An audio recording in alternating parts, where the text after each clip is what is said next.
Millions of fans see Major League Baseball games every year. Millions more hear and see them on radio and television. The league games are the real payoff. But behind each of these games are years and years of ambition, effort, and preparation by players, coaches, and managers. It takes years of hard work to get to the majors, and only 1 in millions gets there. And in the majors, it takes more hard work to stay there. In spring training every year, players, coaches, managers get ready. Get ready for the 154 games of the regular season. This film is about spring training. This is really the game nobody sees. And now, here's Joe Garagiola. Hi, everybody. This is Joe Garagiola, and as Bing Devine, the general manager of the Cardinals, said, this is spring training where the Major League season actually begins. Everything is well organized. The players come out of the clubhouse after a clubhouse meeting held by the managers and the coaches. And here comes Coach Johnny Keane, and in just a minute you'll see Solly Hemus, manager of the Cardinals, as they come out, and everybody knows what to do. The fellas make that left turn as they circle the field, and here is manager Hemus going over with his coaches as to what they're going to do in today's workout. Everybody has to know what to do. You can see the catchers have to lug their own equipment. There goes one of the coaches, Howie Pollet, a pitching coach, and pretty soon he'll amble down to the bullpen. You saw manager Hemus talking to Johnny Keane. Johnny, what are you going to be doing today in spring training? Joe, we were on our way over to the home plate to start into a bunting session, the sacrifice bunt, the play that we think is most neglected, certainly as far as the pitching is concerned. So we've had a long session here. We do it every day in spring training, show them how to bunt, the position of the bat, the way to face the pitcher, and you might see here where we're holding the bat, Joe. We're going to hold the bat at the letters, which will be the high point. A pitcher or any bunter should not bunt a ball that's thrown above that bat. He can go from the position of the bat at the letters on down, because a ball down is easier to bunt. The pitcher in the opposing club tries to pitch the fastball high so that the ball might be popped up. But in our case, we start at the letters, with the level of the bat at the letters, and bunt the ball from there down. Even a low pitch ball, a ball that might be called a ball, is an easy pitch to bunt. Now there's Hemus. Hemus has taken over at this point, and actually we'll bunt a few balls. We've had our whole staff out here, Joe, all of the pitchers, and we believe that this is most important. A pitcher in the late innings of a game that cannot bunt a man over just can't stay in his ball game. He has to come out, and somebody else goes in, bunts the ball or hits it for him, and they get credit for the victory, and he's lost 2 or 3 games through the season. Everybody knows what to do. You saw some batting practice. Now you see the young catcher practicing how to catch the foul ball. This one is pretty far out, but you notice he's keeping his eyes on that ball, trying to run on his toes to keep his eyeballs from bouncing up and down to where he'll lose sight of that baseball. There goes one straight up. Watch how the mask is grabbed, it's held, and flipped in the opposite direction to avoid stepping on it. There it goes. Now under the ball, constantly watching it, cradle the ball. That play is not an easy play to make. It's practiced very hard. You'll notice, there it goes. There's the wrong way to do it. Luckily, the ball is hit in front. But if it was one directly over the plate, you can see the danger of stepping on that mask. Constantly watching that ball. The head down to be sure to find the ball. Find the ball, and now chase it. Once that ball hits the bat, the first thing is to find it, hold the mask, flip it to the opposite direction, and then run on your toes and make the play. Spring training, where victories are really born. The manager with a constant eye, always watching his players, especially the young fella, and here is where he noticed something wrong, and there it is. He took his eye off the ball, lifted his head. Howard Pollet down the bullpen. Howard, I see you working with young Von McDaniel. What were you trying to accomplish with him? Von obviously was having his troubles, Joe, and what we were trying to do was to correct his apparent pitching delivery. As you'll see in the film, He cocks his wrist and hand behind his head, which is an improper way of delivering the ball. And I was trying to show him the proper way that we want to teach our young pitchers to watch their target, rotate their hips, push off the mound, follow through, and deliver the ball.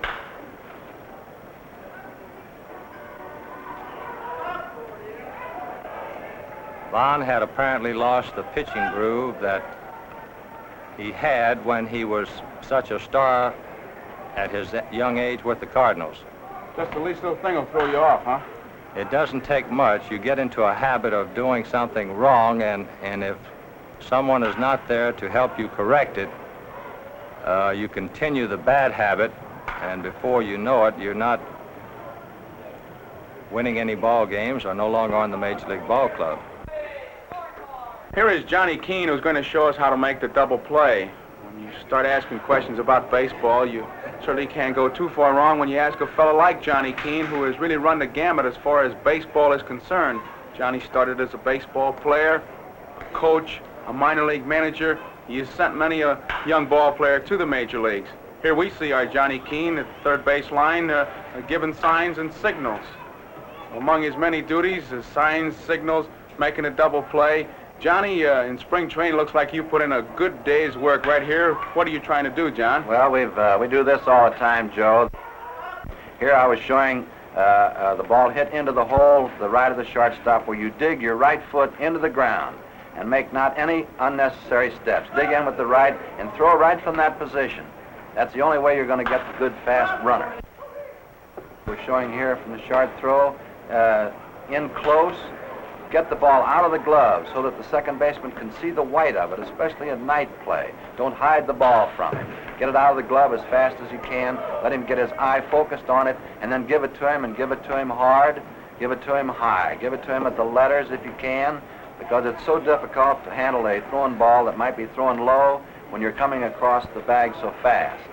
Now, there's the play. He'll be thrown right from where he catches it. Right down low, he gives it up high. There's the second baseman coming up. The play is taken at the letters, and it's easy to pivot and throw to first. This is the short throw, the shove to the man. It's up high right into the glove. He tags, and it's easy to make the play to first there. What's difficult is when the ball is thrown low. The eyes then become blurred. You trip over the bag. You can't come up and make your play at all. And there's a circle up above. Anywhere in that circle, the ball can be given to your second baseman, especially up at his eyes. Let him see it up high. There's a low throw that's bad. The ball is fumbled. He can't follow his feet onto the bag. He trips over, and everybody is safe. Now there we are showing where we're just putting the ball into his glove, up high. The ball must be thrown high. There's no other way to do it. There's the perfect shot. Right there he bounces off and makes his throw to first base. Never throw the ball low. There's the different pivots from the shortstop. The ball thrown from second to short. He touches with his right or left according to where the ball is thrown. There I'm going from my right foot into the left side and making the throw sidearm. Here's a pepper game among the ball players. Pepper is just a bunting game, and what they do, they kind of improvise a bit. Now here's a case of where they flip the ball and it can't light in your glove, and the reason that this is done is for reflexes and condition baseball muscles. As far as setting up exercise in some of the bodybuilding courses, they're not really working on the baseball muscles. But in a game like this, you use every muscle that will be used in an actual baseball game, and notice the reflexes when they go through a pepper game where they flip the ball from one another. You certainly have to keep your eye on the ball at all times. It's great for reflexes, and of course, it's an easy way to pass the time because you're enjoying what you do, and that's the key to success in any field.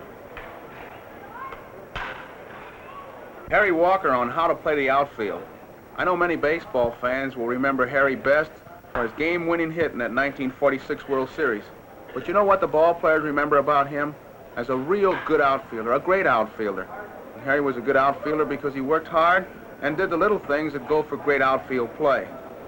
Harry has come up the ranks as a player, a big league manager, and now a coach.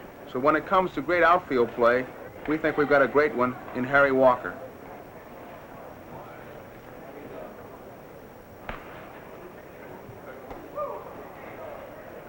Harry, looks like you're charging a base hit where you got a chance to throw somebody out. That's right, Joe. You're charging the ball hard and fast, and you've got to come up moving, but you cannot run with the ball. You've got to be in position like an infielder.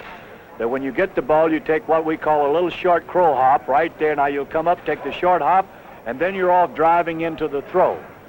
So that's what you're trying to do, is eliminate that extra step. There's the hop. Then you come right on through and throw. Then you drive into the ball. The key word in there is to drive right into it. That's right. The main thing is to charge fast. Here the ball is caught. There's the throw, the short hop, and then you drive on through to where your body comes in and gives you the extra drive that you have to make the long throw. Here we're trying to teach the boy to break and get over and get in position to get set to throw the ball. There it is, the short hop, Joe, and then he drives on through and makes his throw rather than take an extra step or two, because when you take one, the runner takes two or three.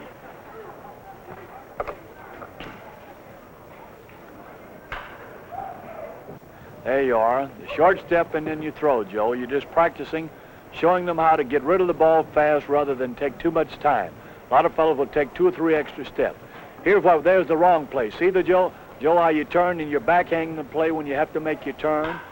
Well, it's a habit. If a man can start off right to where he turns here, now if the play was made, he'd been right. Now when he has to turn, the ball is to the open hand, to where that he can maneuver himself and be in better position to field the ball. See, when you go back, you have to make that quick turn, then the hand is out open, rather than turning around, looking over your shoulder, and backhanging the ball. That's by training to break the right way. You should try to center the ball as much as possible. Here you're trying to teach the fellow to block the ball when there's no play. There's no one running. The ball is hit. You charge fast. The secret of this is to charge fast the minute the ball is hit. Even though it's going to an infielder, soon the ball is going to go through. And then you're up close enough to block the ball. Even though it were to hit you, the guy could not take the extra base. Get down soon enough to keep the ball from going through your legs for the extra base. And in doing so, you have to get down on your knees in such a way that you have body control and you're not off balance. And also, you'll see in here that you have to be careful that you don't leave too big a hole when you get down with your body, that your leg is stuck out too much to where that the ball is not blocked. The knee in the back there, you see, is out of the way to where the glove is free in case the ball takes a bad hop, which you always have to assume that is going to happen. Get down soon enough to move and watch the ball into the glove. As you'll see these younger fellows move here, a couple of times they get down just a little bit late to where the ball could have got through if they had got a bad hop. There he's going down. If the ball come up, he did not have his body down soon enough to come up fast enough for the bad hop. There's no play, so what you do is to get in soon enough to where you're down. Now here you're able to move the hand. Now, this way, if you come on this side, that right leg blocks you to where that you can't get over on that side. James got down a little late, as you see, Joe, and he wasn't down low enough. So we're trying to get them to where they get down soon enough to where the ball does not get away from you, because there's nobody going to make a play here except to block it.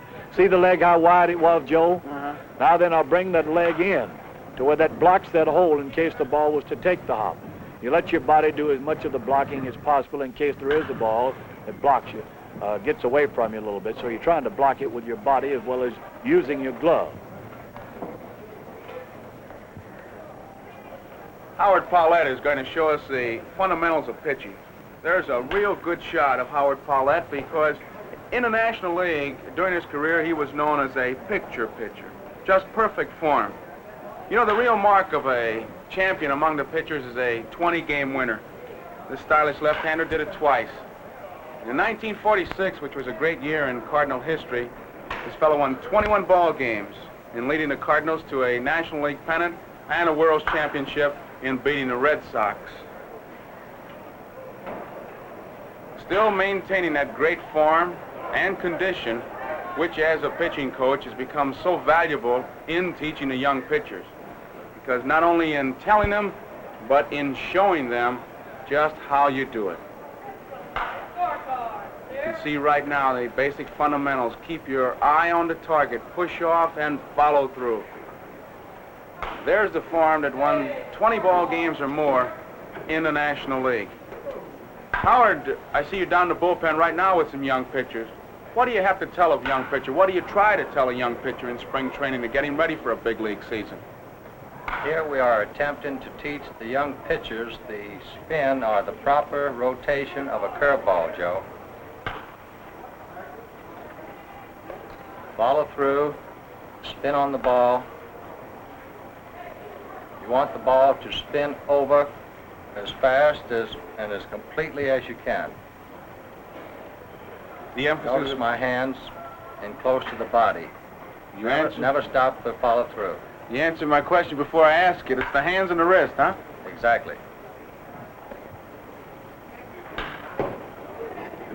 What is that, Howard? I'm showing the movement of the hand as it goes through the pitch of the curved ball. This is the proper way to follow through. Watch my head, steady, follow through. My feet are even. Something's bothering me, Howard. I see your fingers out of the glove. Is that part of pitching, or...? No, that's a bad habit I got into several years ago, Joe, when a line drive hit my glove and bruised my finger. And since that time, I got into the habit of taking my finger out of the glove. It's certainly not a good example for young pitchers to follow. Now, this is the improper way. This pitcher shows you that he's tense, he's not relaxed.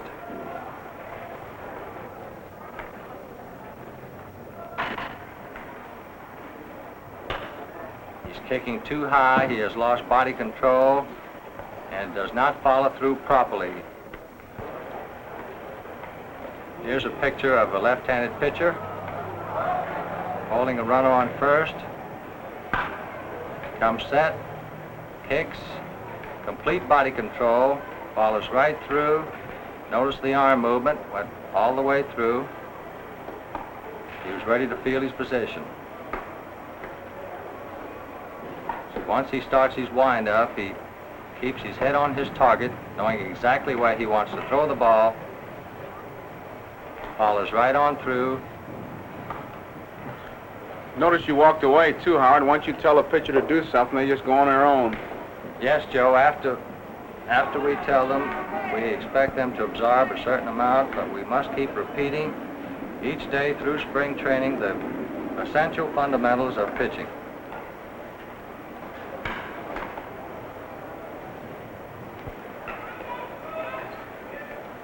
This pitcher completely stopped his follow-through. His body was not in position. His body was locked. See, his arm, his glove was way behind his back. He'd never got a line drive. Here's a pitcher taking his eye off the target and then picking it up at the last second.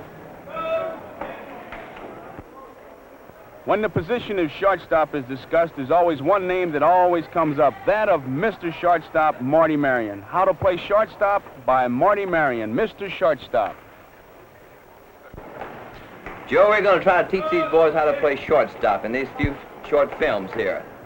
There are a lot of wrong ways and right ways to play shortstop, and I've never seen a good ball club that didn't have a good shortstop that ever was a contender. This young fella does a number of things right and does a number of things wrong. Now, here we're teaching him to come in, field the ball, take a little hop, skip, and throw, and his peg on the way to first base. Now, I'm teaching him this point here, not to throw the ball sidearm from a shortstop position, especially in the hole towards third base. If you do this, I'm showing him that the ball will tail off and make a lot of bad throws to first base. Now, pick up the ball, bring your arm back, bring it in close to your body, and then guide it with your arm and body into first base. Now, he's picking up the ball, he's taking a little hop, skip, and throw, and the ball is on the first base. And notice how he kept his arm close to him. Look at him, he's got it, I believe, Joe. Look how, with the big smile on his face. He knows what he's done wrong, and now he's got it. He's all happy. It's very simple. Just remind yourself to keep the ball always close to your body and guide the ball, and it's almost like it's shooting at a target. Here I'm moving in the long position at third base with the same motion, pick the ball up, and with a little hop, skip, and throw, the ball will be on its way to first base, and you can control your body and you throw a lot better. Very simple, but something you shortstops should learn to do from the very word go. Here the young fellow moves to his right, picks up the ball, takes a hop, skip, and throw, and is on the way to first base. This is a play going towards second base, picks the ball up, and as you notice, he stopped and is delivered to the second baseman. Now we'll show him how to pick the ball up and take a running motion towards second base before he lets the ball go. In picking the ball up and moving towards second base for the double play, if you'll find that you'll pick the ball up, and as you move towards second base, your body is under better control, then flip the ball to second base, because there's one thing you do not want to do. Do not fool your second baseman. He's on your side. Show the ball to him at all times and make it very simple for him. Very nice.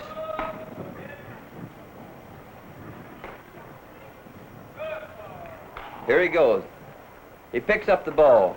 A beautiful play to second base. This is not the proper way to do it, but on certain plays over the bag, you must do it this way. Primarily, you should always get the ball out of your glove hand and throw it with your meat hand to the second baseman, if possible. I am showing him in this position, always keep the ball way out in front of you. Never feel the ball back of you. Never feel the ball between your legs, like I'm showing you in this position.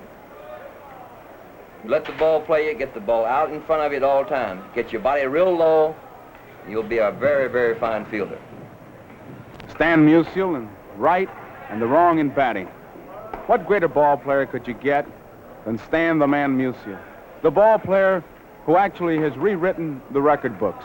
All you have to do is pick up any record book and you'll see this fellow's name among doubles, triples, home runs, total bases, and base hits. His lifetime batting average will be well over 300. You know, having been fortunate enough to have been a teammate of Musial's, you look at a ball player in kind of a different way. Now, well over 300, that's quite a lifetime batting average. That means greatness. But that means that for every 10 times at bat, he was successful 3 out of 10. You know what I look at? That means that he had to have the ability to come back. Because though he was successful 3 out of 10, that means that he failed twice as many times as he was successful. What a tremendous lesson for all of us, to keep coming back, to keep coming back and coming back. The sign of greatness is to be able to get off that floor and come back. Stan Musial. These films that you're about to see are really the only films ever taken of Musial on the basics. And here's a basic thing, I'm sure. Stan, that's got to be the strike zone you're talking about. That's right, Joe. It's very important for a hitter to know the strike zone. You can't swing at too many low balls, and you can't swing at too many high bad balls. You must swing at strikes to be a good, consistent hitter. Knowing the strike zone, having a good level swing, and the eyes on the ball are very important. Don't overstride, because when you overstride, you lose your balance and you're lunging at the ball. So don't overstride, and take a good normal stride and a good level swing and just try to meet the ball. Just have a good, comfortable stance at the plate, and don't try to copy anybody. I think the youngsters should be themselves, and what they can do, I can't do, and what I probably could do, why they couldn't. So don't overstride and just swing at strikes, and don't try to copy anybody. Man, that sure sounds easy when a fellow like this is talking about it, huh?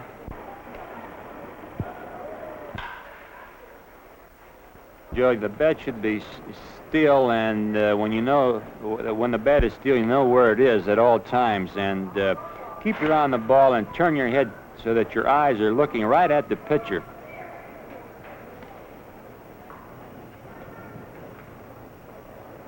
Your eyes are on the ball, swinging the strikes and taking a good natural swing.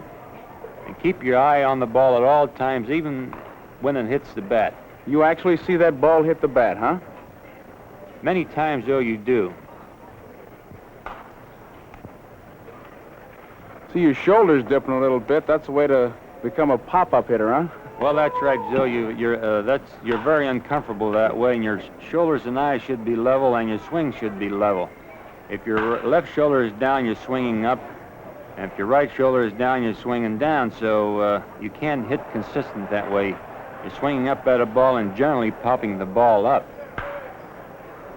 Here is Musial in batting practice, actual batting practice conditions.